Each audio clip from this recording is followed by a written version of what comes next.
Alors je me souviens très bien, le 14 septembre, c'est un lundi. Nous avons mesuré pour la première fois sur Terre une déformation de l'espace. On a observé qu'un bras de l'interféromètre se raccourcissait, se rallongeait périodiquement.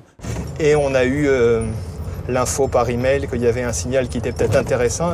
Et il y a eu d'abord une phase un peu de « Ah, tiens, c'est une injection, on regarde, on teste l'instrument ». Et très vite, on s'est rendu compte que c'était beaucoup plus sérieux et l'enthousiasme est très vite monté. Ce signal historique a été détecté indépendamment par les deux instruments de l'observatoire LIGO aux États-Unis. C'est la première observation directe d'ondes gravitationnelles prédite il y a 100 ans par Einstein.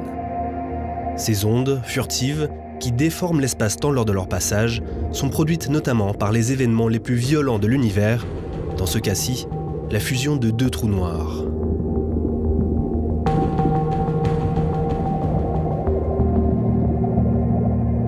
Donc il faut imaginer ces deux mastodontes qui pèsent chacun plus de 30 fois notre Soleil, qui tournent l'un autour de l'autre 75 fois par seconde, alors qu'ils sont séparés de quelques centaines de kilomètres et qu'ils ont une vitesse qui commence à approcher celle de la lumière.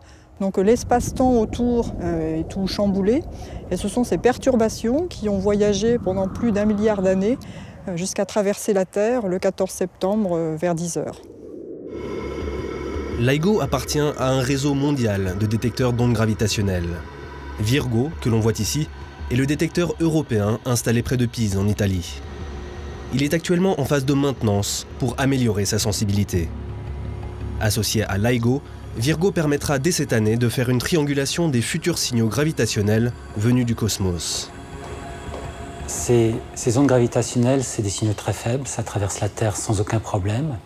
Et les instruments qu'on met à la surface de la Terre, aux États-Unis ou ici, vont observer les mêmes signaux.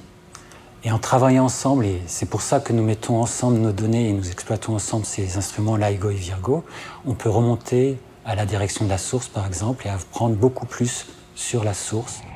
Ces détecteurs gigantesques, construits en L avec des bras de plusieurs kilomètres de long, détectent la contraction et la dilatation de l'espace au passage d'une onde gravitationnelle.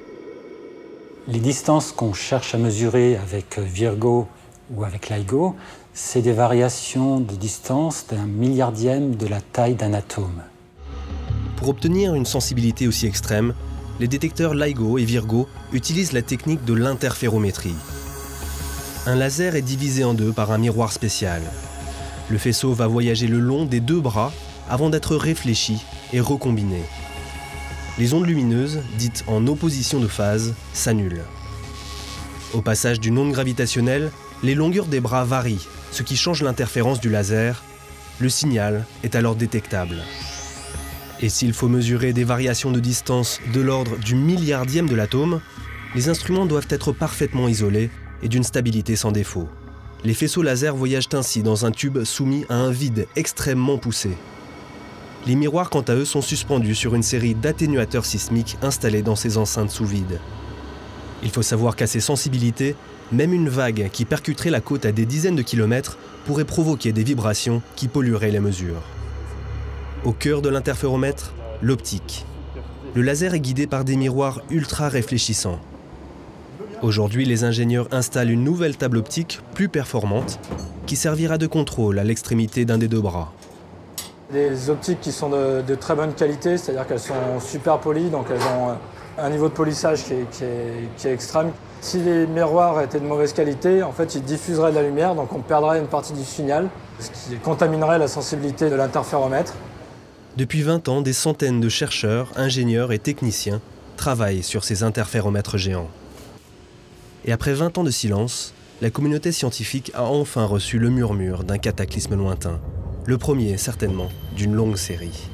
C'est à la fois un aboutissement et puis aussi, j'espère, le début d'une nouvelle forme d'astronomie, vraiment d'une nouvelle fenêtre sur l'univers, un nouveau moyen d'observer l'univers dans ses phénomènes les plus extrêmes et que d'ici quelques années ou une dizaine d'années, que les ondes gravitationnelles fassent partie de l'astronomie au même titre que les télescopes optiques ou les détecteurs de particules ou de neutrinos.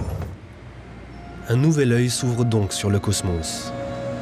Cette astronomie nous permettra de mieux comprendre la gravitation la plus faible des forces fondamentales, mais qui gouverne les grandes structures de l'univers. Un univers qui reste pourtant très mystérieux. 95% de son contenu, la matière noire et l'énergie noire, nous sont invisibles, alors qu'elles ont un effet gravitationnel.